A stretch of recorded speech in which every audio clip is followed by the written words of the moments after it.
అందరికీ నమస్కారం అండి. అందరూ ఎలా ఉన్నారండి? తెలంగాణ రాష్ట్ర వ్యాప్తంగా ఉన్నటువంటి ప్రభుత్వ ఉద్యోగులకు ఒక ముఖ్యమైన అప్డేట్ అయితే రావడం జరిగిందనమాట. పెండింగ్లో ఉన్న బిల్లులు వేతనాలపైన వాటికి సంబంధించినటువంటి పూర్తి ఇన్ఫర్మేషన్ అనేది ఈ వీడియోలో వెళ్ళి తెలుసుకుందామండి. ముందుగా వీడియో చూసిన ప్రతి ఒక్కరు కూడా వీడియోని తప్పకుండా లైక్ చేయండి. చాలామంది వీడియోస్ చూస్తున్నారు కానీ సబ్స్క్రైబ్ అయితే చేసుకోవడం లేదండి. దయచేసి సబ్స్క్రైబ్ చేసుకోండి, సపోర్ట్ చేయండి. తోటి మిత్రులందరూ కూడా వీడియోని షేర్ చేయండి. వివరాలు కనుక వెళ్ళినట్లయితే జీపీ కార్మికుల పెండింగ్ వేతనాలు చెల్లించాలి. ఇక గ్రామ పంచాయతీలో పనిచేస్తున్న కార్మికులకు రావాల్సిన పెండింగ్ వేతనాలను రాష్ట్ర ప్రభుత్వం చెల్లించడంతో పాటు సమస్యలను పరిష్కరించాలని సిఐటియు గ్రామ పంచాయతీ వర్కర్ యూనియన్ రాష్ట్ర కార్యదర్శి సుధాకర్ గారు డిమాండ్ చేశారు.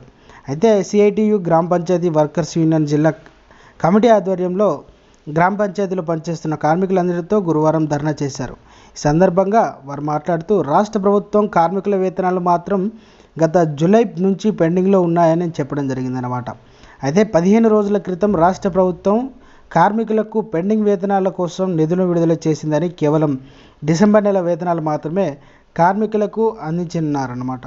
జూలై నుంచి నవంబర్ వరకు వేతనాలు ఇంకా పెండింగ్లోనే ఉన్నాయని అన్నారు.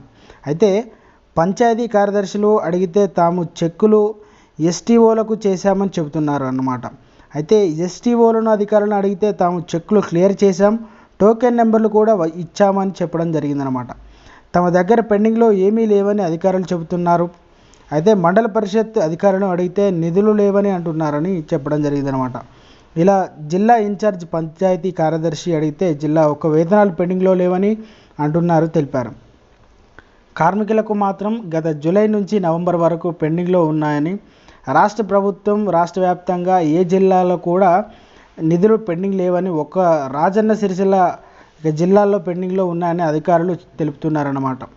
రాష్ట్ర ప్రభుత్వం జనవరి నుంచి గ్రీన్ ఛానల్ ద్వారా అయితే వేతనాలు అందిస్తున్నామని అధికారులకు అంటున్నారు. అయితే కార్మికులు సమస్యను పరిష్కరించడంతో పాటు పెండింగ్లో ఉన్న వేతనాలు వెంటనే అందించాలని, కార్మికులకు వేతనాలపైన నిర్లక్ష్యం చేస్తున్న పంచాయతీ కార్యదర్శులు తీసుకొని న్యాయం చేయాలని జిల్లా పంచాయతీ శాఖ అధికారిని వినతి పత్రాన్ని అందజేయడం జరిగిందనమాట.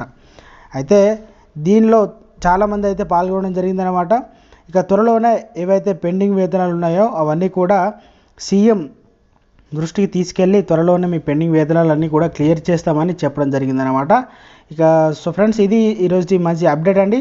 వీడియో నచ్చితే లైక్ చేయండి, ఛానల్ని సబ్స్క్రైబ్ చేసుకొని సపోర్ట్ చేయండి. Thanks for watching.